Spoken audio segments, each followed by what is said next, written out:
दोस्तों, आप लोगों के मन में कभी ना कभी एक सवाल जरूर आया होगा कि आखिर बैंक कितने प्रकार के होते हैं। इसके अलावा कौन से बैंक में हमको अकाउंट ओपन करवाना सही होता है या नहीं होता है, यानी कि कौन सा बैंक इंडिया का नंबर 1 बैंक है। इसके अलावा कौन से बैंक में सुरक्षित हमारा जो पैसा होता है, बैलेंस होता है, वो सुरक्षित होता है दोस्तों बेसिकली इस पर मैंने एक कंप्लीट वीडियो बनाई हुई है, लेकिन ये वीडियो मुझे स्पेशल लेकर आना पड़ा क्योंकि यहाँ पर काफ़ी सारे लोग कमेंट किए थे कि सर ये बताइए बैंक कितने प्रकार के होते हैं। तो दोस्तों, आप लोगों को बिल्कुल भी परेशान होने की ज़रूरत नहीं है क्योंकि इस वीडियो में मैं आप लोगों के सभी सवालों का उत्तर दूंगा।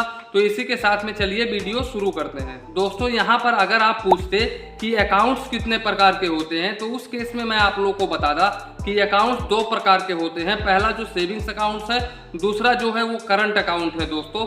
लेकिन यहाँ पर आप लोगों का सवाल है कि बैंक कितने प्रकार के होते हैं। तो यहाँ पर मैं आप लोगों को बता दूं कि कोई भी बैंक का कोई प्रकार नहीं होता है। हाँ, ये मैं मानता हूँ कि कोई छोटा बैंक होता है, कोई बड़ा बैंक होता है, कोई बैंक ऑनलाइन होता है, कोई बैंक ऑफलाइन होता है।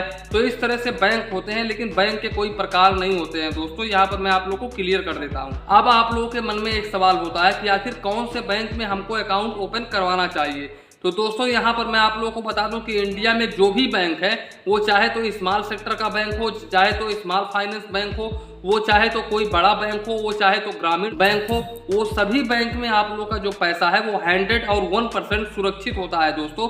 क्योंकि कोई भी व्यक्ति बैंक ऐसे ही नहीं खोल सकता है दोस्तों। बैंक खोलने के लिए आरबीआई से परमिशन लेना पड़ता है, यानी कि लाइसेंस लेना पड़ता है।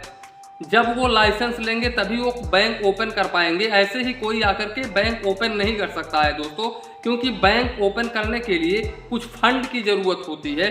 अब यहाँ पर मैं आप लोगों को बता दूं कि जो स्मॉल फाइनेंस बैंक होते हैं उनके पास में ज़्यादा फंड नहीं होता है, थोड़ा कम फंड होता है, तो जिसके वजह से वो स्मॉल फाइनेंस बैंक कहलाते हैं। इसके अलावा अगर हम बड़े बैंकों की बात करें, जैसे कि HDFC बैंक हुआ, ICICI बैंक हुआ, तो ये तो वैसे ही अपने आप में ही इंडिया के नंबर 1 बैंक है।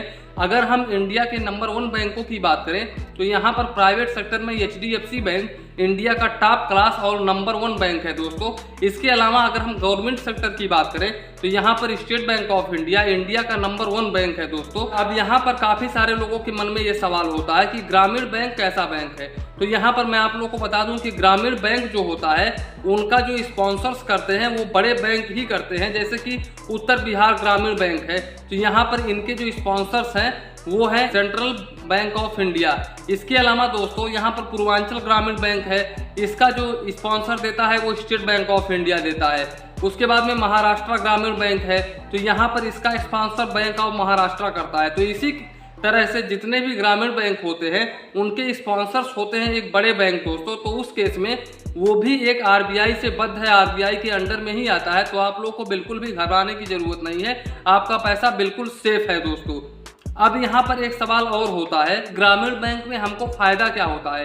तो सबसे ज़्यादा फायदा यहाँ पर आप लोगों को ग्रामीण बैंक में ही होता है दोस्तों, क्योंकि ग्रामीण बैंक में जितने भी किसान के रिलेटेड कोई भी ऑफर आते हैं, केंद्र सरकार की तरफ से कोई भी लोन का ऑफर आता है या फिर कोई किसान क्रेडिट कार्ड का ऑफर आता है, तो वो इसी के जरिए प्रोवाइड किया जाता है। इसके अलावा दोस्तों जो भी केंद्र सरकार अपना स्कीम निकालती है वो ज़्यादातर करके ग्रामीण बैंकों में ही अपना स्कीम निकालती है दोस्तों। यहाँ पर मैं आप लोगों को बता दूं कि इंडिया का कोई भी बैंक हो, उस बैंक में अगर आप अपना अकाउंट ओपन करवाते हैं और उसमें पैसे रखते हैं और बाई चांस कभी भी वो बैंक डूब जाता है, तो यहाँ पर मैं आप लोगों को पहले ही अपने काफ़ी सारे वीडियोस में बता चुका हूँ कि DICGC जो कि आरबीआई की एक सब्सिडी बॉडी है, जिसके अंतर्गत हर बैंक के हर कस्टमर को 5 लाख रुपए तक का इंश्योरेंस प्रोवाइड करती है ये कंपनी दोस्तों। यहाँ पर अगर आपका पैसा डूब जाता है किसी भी बैंक में, तो उस केस में आपका जो पैसा है वो 5 लाख रुपए तक रिकवर किया जा सकता है।